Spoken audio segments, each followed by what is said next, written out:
Assalamualaikum warahmatullahi wabarakatuh. Hai semuanya, kembali lagi bersama kami di Ngobrol Bintang. Nah, sekarang kita kedatangan bintang tamu lagi nih, yaitu dari wali kelas 12. Saya Pusita. dari SMK Widya Kusuma. Gimana Bu hari ini kabarnya? Ya, Alhamdulillah baik. Semangat puasanya? Semangat. Ya. Harus semangat.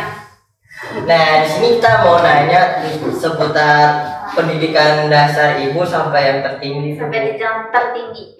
Kalau boleh ceritain Bu. Iya. Ceritain. Saya itu kayaknya kayak nomaden, karena dulu pernah ngikutin ayah pindah-pindah dinas dulu ya. Jadi saya pas TK itu pindah-pindah, ada 2 daerah. Berhubung disebutin nggak ya? Tahu nggak ya?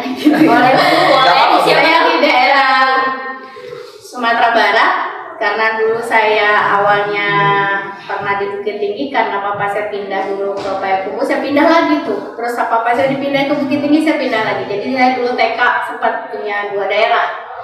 Terus saya SD-nya di SD 23 ATTS kalau nggak salah ya. Itu tuh SD favorit. Kenapa SD favorit? Saya banyak dapat hadiah dari sana. Jadi dapat piala juara dulu ya. Terus habis itu saya masuk ke SMP negeri 8 Bukit Tinggi.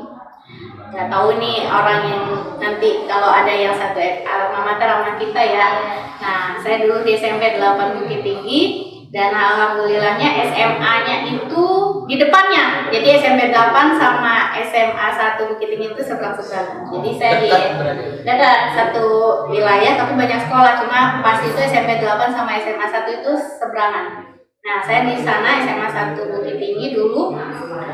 Dan tahun 2007 saya itu diterima di Universitas Padjadjaran. Jadi saya pendidikannya Universitas Padjadjaran dan lulus melalang buana, terus terperosok menjadi guru dan kuliah lagi kemarin baru 2 tahun lalu, setahun lalu deh kalau nggak salah lulusnya. Saya bergabung di pendidikan universitas terbuka. Alasan ibu ngajar di mereka itu apa ya? Alasannya karena cinta. Ibu tahu gak, kemarin waktu kita podcast ya sama teman-temannya, banyak yang bilang katanya ibu guru favorit nih di SMKWK ya gak? Padahal favorit paling galak ya. Jadi saya itu awal masuk ke Widya Kusuma itu sebenarnya dijebak.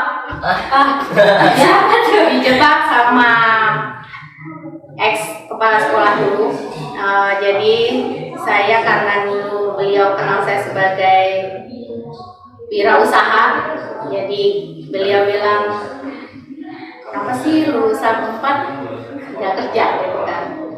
Ya karena suatu dan lain hal, karena saya dilarang kerja oleh suami, saya cobalah mengajar. Ternyata saya jatuh cinta dengan siswanya, bukan dengan sekolahnya awalnya. Saya jatuh cinta dengan siswanya, dengan ceritanya, dengan keluhannya, dengan pandangan-pandangan mereka.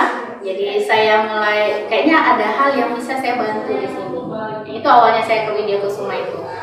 Dan awalnya banget saya itu cuma, beliau itu yang teman saya itu cuma maunya saya itu bantu beliau 1 tahun katanya. Yalah, biar saya mau gitu jadi guru di sini. Udah 1 tahun aja yuk gitu. Dan setelah setahun saya mundur, saya bilang, Bu, tugasnya udah selesai. Ternyata beliau bilang ini, enggak, saya butuh bantuannya selama-lamanya. Gitu awalnya. Makanya saya dijebak di sini. Dijebak tapi mengasihkan. Gitu.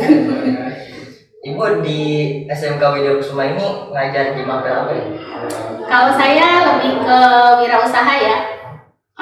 Kalau dikenal dengan nama mapelnya ini sekarang produk kreatif dan kewirausahaan, karena linear dengan ilmu saya ilmu pendidikan ekonomi. Ada yang mau ditanyain gitu ya? Apa ya? Kayak teman-teman yang lain ada yang nanya gak? Ada gak? Kalau kewirausahaan itu pelajaran tentang kayak gimana gitu? Sebenarnya wirausaha itu kan luas ya. Kalau kita sebagai orang, kita aja awam itu sebenarnya udah wirausaha. Misalkan nih, kalau kalian mau punya sesuatu terus teman kalian mau, otomatis kan kalian ya udah, nih punya gue aja dulu ambil. Nah itu sebenarnya udah bentuk dari wirausaha, udah ada bakat itu sebenarnya. Cuma kan banyak orang nggak sadar gitu. Sebenarnya kalau wirausaha itu kan dalam konteks besarnya itu sesuatu hal yang dapat menghasilkan apa? Cuan, kalau bahasanya itu cuan. Tapi sebenarnya kalau menurut saya wirausaha itu orang yang mampu membuka pola pikir yang rumit menjadi gampang. Contohnya kayak sekarang, dulu kalau kita dapat barang itu kita harus pergi ke pasar kan, harus melakukan usaha gitu ya, melakukan usaha. Tapi kalau sekarang kita di kasur bisa nggak dapat barang? Bisa kan? Nah itulah wirausaha. Jadi memikirkan segala sesuatu yang rumit, gimana diciptakan segala sesuatu yang lebih gampang. Kalau saya mikirnya seperti itu. Terus konteksnya, orang yang suka berwirausaha itu pola pikirnya akan open-minded. Jadi tidak kaku. Jadi orang yang berwirausaha itu pikirannya itu terbuka. Jadi dia bisa ngelakuin cara A, cara B, cara C. Ada nggak sih Bu tips untuk siswa-siswi nih yang mau mulai berwirausaha? Ini udah diterbitkan juga sih, udah dicontoh sama angkatan-angkatan sebelumnya.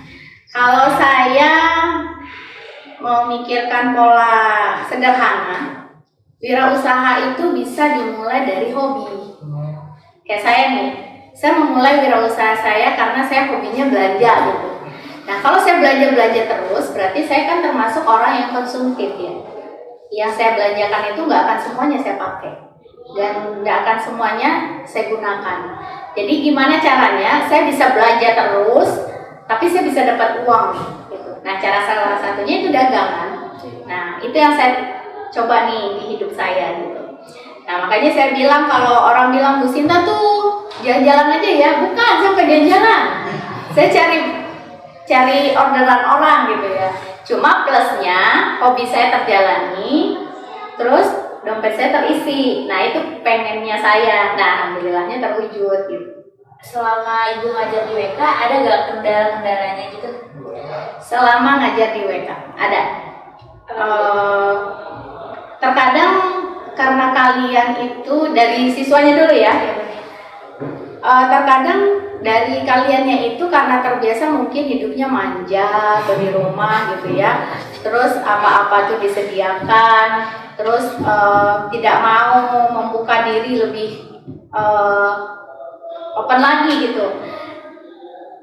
Jadi pola pikirnya sempit. Jadi kalau dimasukin, jangankan materi, pengalaman saja lah. Kan kalau kebanyakan tuh guru itu tuh kan yang diceritakan pengalaman yang telah mereka lalui. Kadang kalau kalian diceritakan itu kan karena untuk memberikan contoh, biar kalian setidaknya kalau ada kesalahan kalian tidak melakukan, kalau ada yang baik kalian bisa meniru. Intinya kan seperti itu. Cuma kan karena siswanya ini pola pikirnya udah sempit dulu, ya kendalanya gitu. Terkadang terkesannya kalian itu masa bodoh. Oh udahlah gitu, terserah ibu lah mau ngomong apalah gitu ya, mungkin ya di dalam hati. Cuma kan nggak terucap saja. Cuma lebih dari itu, kalau udah dipaksakan itu bisa berubah juga gitu. Sadar apa enggak kalian juga akan kuasain sendiri gitu. Tapi kalau dari segi sekolah, mungkin kita akan merasakan perubahan-perubahan itu kalau ada ide-ide kreatif. Nah kayak kalian sekarang nih. Nah saya seneng nih, maksudnya apa? Siswa itu kreatifnya itu harus jelas ya, dalam konteksnya apa. Jangan kalian kreatif tapi nggak ada gunanya gitu. Terus memakan biaya yang banyak gitu kan. Terus satu lagi, dalam pembuatan proyek misalkan nih, kalian kan banyak tuh ditugaskan untuk proyek gitu kan.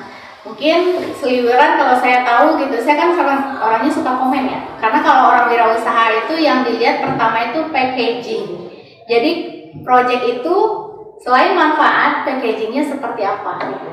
Jadi kalau saya kok kayak gini ya gitu. Pasti saya kan ada idenya dikit gitu ya. Cuma satu, kadang orang teknik ya seperti kalian gitu ya, kan kalian teknik komputer gitu. Iya. Itu tuh bentuk itu sering terkesampingkan. Yang penting ini project jalan dulu deh, bisa berfungsi dulu deh. Tapi setelah terjadi project itu, fungsinya udah ada, pas dilihat bentuknya tidak sesuai dengan yang diminta konsumen. Benar kan? Nah, itulah butuhnya orang-orang wirausaha. Karena apa? Orang wirausaha itu yang dipikirkan itu packaging. Karena kalau kita ngelihat segala sesuatu itu yang pertama kita lihat apa? Bentuk. Indah nggak? Cantik nggak ya? Gitu. Nah, orang kalau udah ngelihatnya, oh bagus nih, penasaran. Nah, itu sebenarnya titik jualnya di situ. Bagus dulu, fungsinya ada, jalan itu wirausaha, gitu. Iya. Pengalaman ibu yang paling berkesan di SMK Widyasukma ini apa ya? Pengalaman saya dulu, saya pernah bawa siswa SMK ini untuk Olimpiade Mikrotik di salah satu universitas ternama di Tangerang. Itu pengalaman pertama kali semenjak SMK ini berdiri. Jadi saya pernah dulu bawa siswa-siswi, siswa deh berdua itu alumni 3 tahun yang lalu, itu ikut lomba Olimpiade Mikrotik di Tangerang, salah satu universitas ternama juga. Ibu kalau di WK itu cuma ngajar wirausaha atau ada yang lain? Saya karena basicnya itu administrasi bisnis ya. Nah, waktu di Unpad itu kan jurusan saya administrasi bisnis, jadi mempelajari segala bidang ilmu. Nah, jadi waktu saya ngajar itu saya diminta ngajar satu produktif dasar yaitu simulasi digital, dan yang kedua produk kreatif dan kewirausahaan. Untuk bagaimana sih Bu cara ngebentuk mental nih untuk jadi pengusaha muda? Kita sama-sama belajar ya, pengusaha muda. Yang penting satu, tekun. Jadi jangan gampang menyerah. Jadi baru dicoba sekali, 2 kali, aku nggak ada yang beli, terus mundur gitu. Jangan. Jadi kalau bisa apa yang telah kalian mulai itu konsisten dulu. Hasilnya itu nomor 2. Soalnya apa? Kita kenal ya istilah tidak ada usaha yang mengkhianati hasil gitu. Nah, jadi konsisten dulu, coba dulu. Soalnya kan rezeki itu udah ditakar, nggak mungkin tertukar. Nah, yang penting usaha kalian di mana. Ada kata motivasi nih buat teman-teman semua yang lagi ngejalanin usaha-usaha tapi di masa muda supaya tetap ada semangat gitu. Oh, iya. Kalau yang tadi ya, konsisten itu adalah salah satu kunci di mana keberhasilan itu akan datang. Ibarat kita masuk rumah kan butuh kunci. Nah, uang itu juga butuh kunci. Kuncinya apa? Yaitu konsisten. Kalau kalian tidak bisa konsisten, kita aja nih ngomong. Kalau kita ngomong, kalau A yang kita omong dan nanti bisa jadi B, itu akan kacau. Tapi kalau kita ngomong A, walaupun nanti ada masalah tempat kita ngomong A, itu endingnya akan benar gitu.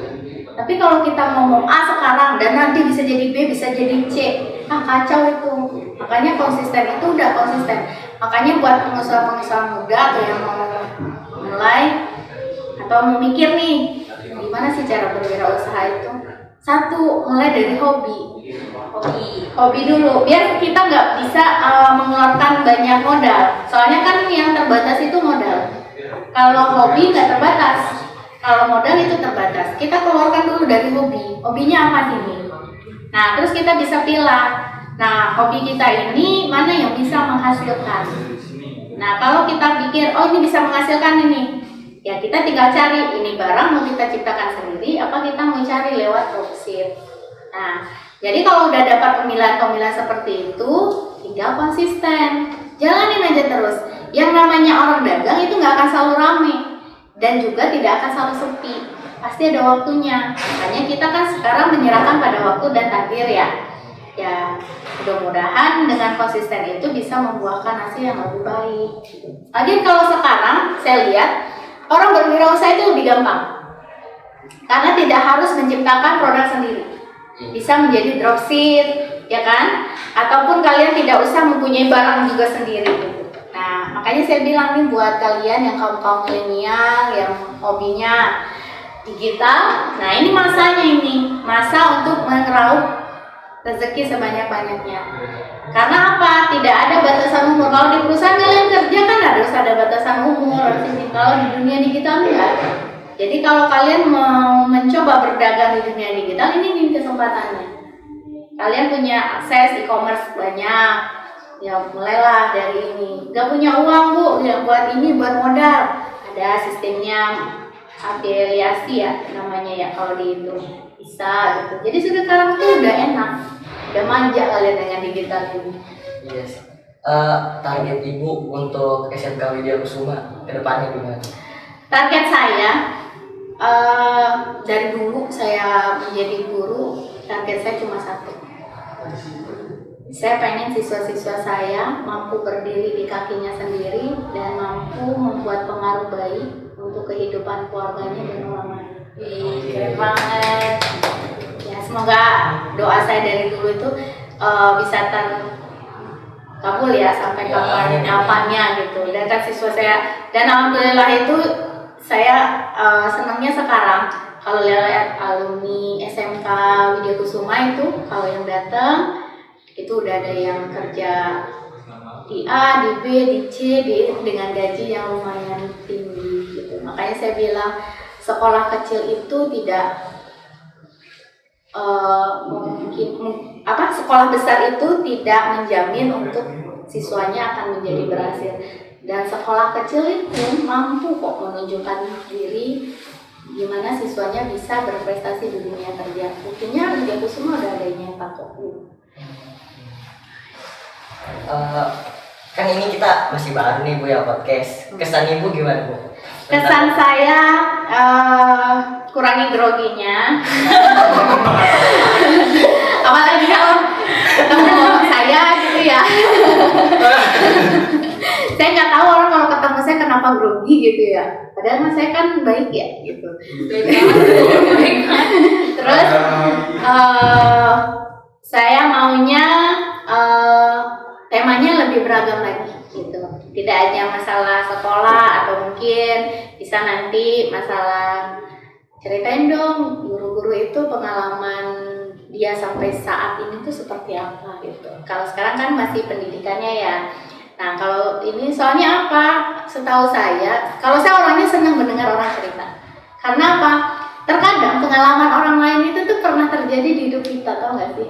Nah jadi kalau mereka itu kita pernah nih dengar cerita ini, oh mereka tuh ngalamin solusinya seperti ini nih. Nah berarti kita bisa ngambil pilihan itu gitu.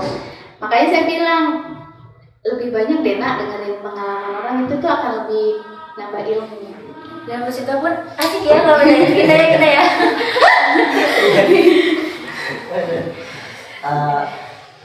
Kayaknya ini udah di ujung acara juga dah. Iya. Tadi kita dapat pelajaran ya yang buat mau usaha. Iya, dari pengalaman di kita Iya. juga. Nah, kita mau ngasih slogan nih Bu. Udah pada tahu kan ya? Oke. SMK Widya Kusuma, kembangkan dunia digital bersama siswa milenial. Saya Mardiansa. Saya dari Persita. Wassalamualaikum warahmatullahi wabarakatuh. Jangan lupa like, comment, and subscribe.